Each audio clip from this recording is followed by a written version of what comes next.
ಮತ್ತೊಮ್ಮೆ ಶುರುವಾಯಿತು ಕೊರೋನಾ ಆತಂಕ. ದೇಶದಲ್ಲಿ ಇಲ್ಲಿ ತನಕ 312 ಆಕ್ಟಿವ್ ಕೇಸ್ಗಳು ದಾಖಲಾಗಿದೆ. ಕರ್ನಾಟಕದಲ್ಲೇ 47 ಮಂದಿಗೆ ಕೊರೋನಾ ಪಾಸಿಟಿವ್ ಇದೆ. ಶಾಲೆಗಳ ಪುನರಾರಂಭಕ್ಕೂ ಮುನ್ನ ಟೆನ್ಷನ್ ಶುರುವಾಗಿದೆ. ಹಾಗಾದ್ರೆ ಸರ್ಕಾರದ ಗೈಡ್ಲೈನ್ ಹೊರಬೀಳುತ್ತಾ?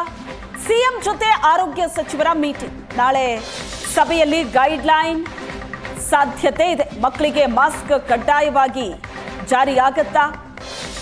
ಹೊರಬೀಳುತ್ತಾ ಸರ್ಕಾರದ ಗೈಡ್ಲೈನ್ಸ್? ಹೊಸ ವೈರಸ್, ಹಳೆ ರೂಲ್ಸ್ ಮತ್ತೆ ಟೆನ್ಷನ್ನಿಗೆ ಕಾರಣ ಆಗಿದೆ.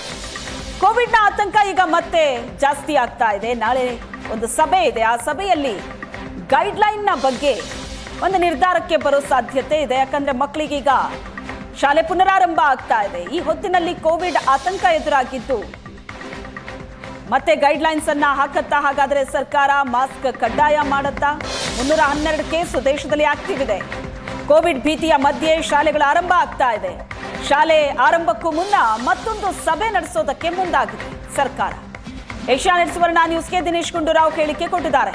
ಮುನ್ನೆಚ್ಚರಿಕಾ ಕ್ರಮವಾಗಿ ಸಭೆಯಲ್ಲಿ ತೀರ್ಮಾನ ತೆಗೆದುಕೊಳ್ಳಲಾಗುತ್ತೆ ಅಂತ. ಸಭೆ ಏನು ಕರೆದಿಲ್ಲ. ಅವರು ನಮ್ಮ ಅಧಿಕಾರಿಗಳು, ಕೇಂದ್ರದ ಅಧಿಕಾರಿಗಳ ಜೊತೆ ಚರ್ಚೆಯಲ್ಲಿದ್ದಾರೆ. ಅವರು ಕೂಡ ಕೆಲವು ಮಾಹಿತಿಗಳನ್ನು ಕೊಟ್ಟಿದ್ದಾರೆ. ನೀವೆಲ್ಲ ಮಾನಿಟರ್ ಮಾಡ್ತಾ ಇರಿ. ಮತ್ತು ಏನು ಮುನ್ನೆಚ್ಚರಿಕೆ ಕ್ರಮಗಳನ್ನು ಈಗಾಗಲೇ ನಾವು ಏನು ಹೇಳಿದ್ದೇವೆ ಅಷ್ಟಕ್ಕೆ ಸಾಕೀಗ. ನೀವು ಬೇರೆ ಇನ್ನೇನು ವಿಶೇಷವಾದ ಕ್ರಮ ಸದ್ಯಕ್ಕೆ ತಗೊಳ್ಳೋದು ಬೇಡ. ನೀವು ಜನರಲ್ಲಿ ನಿಗಾ ವಹಿಸ್ಕೊಂಡು ಎಲ್ಲೆಲ್ಲಿ ಟೆಸ್ಟ್ ಮಾಡುವಂಥದ್ದಕ್ಕೆ ಅವಕಾಶ ಮಾಡಿಕೊಡಿ. ಮತ್ತು ಯಾರಿಗೆ ರಿಸ್ಕ್ ಇರ್ತಕ್ಕಂಥ ಕ್ಯಾಟಗರಿ ಇದ್ದಾರೆ ಜನ, ಅವರು ಸ್ವಲ್ಪ ಎಚ್ಚರಿಕೆಯಿಂದ ಮಾಸ್ಕ್ ಹಾಕೊಂಡು ತಿರುಗಾಡುವಂಥದ್ದು, ಅಂಥ ಜನ ಅಂತ ಕಡ್ಡಾಯವಾಗಿ ಮಾಸ್ಕ್ ಹಾಕೊಳ್ತಕ್ಕಂಥದ್ದು ಕೂಡ ನಾವು ಹೇಳಿದ್ದೀವಿ. ಓಕೆ ಸರ್, ಅವರು ಅದೇ ಹೇಳಿದ್ದಾರೆ. ಸ್ಕೂಲ್ 28 ಸ್ಕೂಲ್ ಇನ್ನೂ ಸಮಯ ಇದೆ. 29 ನಾನು ಹೇಳಿದ್ನಲ್ಲ, ಇನ್ನೊಂದು ಮುಂದಿನ ಈ 3-4 ದಿವಸ ನಾವೆಲ್ಲ ಕಡೆ ನೋಡಿ 4 ದಿವಸ 5 ದಿವಸ ನಂತರ ಮತ್ತೆ ಏನು ಮಾಡಬೇಕು. ಅವಶ್ಯಕತೆ ಇದ್ದಲ್ಲಿ ಕೊರೋನಾ ಟೆಸ್ಟ್. ಸಾರಿ ಕೇಸ್ ಕಡ್ಡಾಯವಾಗಿ ಟೆಸ್ಟ್ ಆಗಬೇಕು. ಆರೋಗ್ಯ ಸಚಿವ ದಿನೇಶ್ ಗುಂಡೂರಾವ್ ಹೇಳಿಕೆ ಕೊಟ್ಟಿದ್ದಾರೆ. ವಯೋವೃದ್ಧರು, ಮಕ್ಕಳು ಟೆಸ್ಟ್ ಮಾಡಿಸಬೇಕು. ಟೆಸ್ಟಿಂಗ್ ಕಿಟ್ ಎಲ್ಲ ಆಸ್ಪತ್ರೆಗೂ ತಲುಪತ್ತೆ.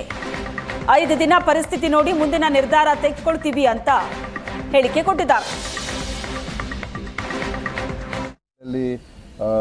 ಅವಶ್ಯಕತೆ ಇರುವಂಥ ಕಡೆ ಟೆಸ್ಟ್ ಮಾಡುವಂಥದ್ದು ಮಾಡೋದಕ್ಕೆ ನಾವು ಹೇಳಿದ್ದೀವಿ. ವಿಶೇಷವಾಗಿ ಯಾರಿಗೆ ನಾನು ನಿನ್ನೆ ಹೇಳಿದಾಗೆ ಸಾರಿ ಕೇಸಸ್ಸು ಕಡ್ಡಾಯವಾಗಿ ಟೆಸ್ಟ್ ಮಾಡಬೇಕು. ನಮ್ಮ ಆಸ್ಪತ್ರೆಗಳಿರುವಂಥವ್ರನ್ನೂ ಟೆಸ್ಟ್ ಮಾಡಬೇಕು. ಮತ್ತು ಈ ILI ಅಂತ ಹೇಳ್ತಾರೆ, ಇನ್ಫ್ಲೂಯೆನ್ಸಾ ಲಿಂಕ್ಡ್ ಇಲ್ನೆಸಸ್ ಅಂತ. ಸೊ ಅದು ಅಂಥವರು ವಯೋವೃದ್ಧರಿಗೆ ಇದ್ದರೆ ಮತ್ತು ಮಕ್ಕಳಿಗಿದ್ದರೆ ಅಂಥವ್ರಿಗೆಲ್ಲನೂ ಕೂಡ ಟೆಸ್ಟ್ ಮಾಡಬೇಕು ಅಂತ ನಾವು ಹೇಳ್ತಾ ಇದ್ದೀವಿ. ಖಾಸಗಿಯಲ್ಲೂ ಕೂಡ ಮಾಡಿಸ್ಬೇಕು, ನಮ್ಮಲ್ಲೂ ಕೂಡ ಮಾಡಿಸ್ಬೇಕು. ನಮ್ಮಲ್ಲೆಲ್ಲ ಕಡೆ ಟೆಸ್ಟಿಂಗ್ ಕಿಟ್ಸನ್ನು ಈಗಾಗಲೇ ನಾವು ತಗೊಂಡಾಗಿದೆ. ನಾಳೆ ನಾಳಿದ್ರಲ್ಲಿ ಎಲ್ಲ ನಮ್ಮ ಆರೋಗ್ಯ ಕೇಂದ್ರಗಳಿಗೆ ಅದನ್ನು ಅಲ್ಲಿಗೆ ಹಸ್ತಾಂತರ ಮಾಡ್ತೀವಿ.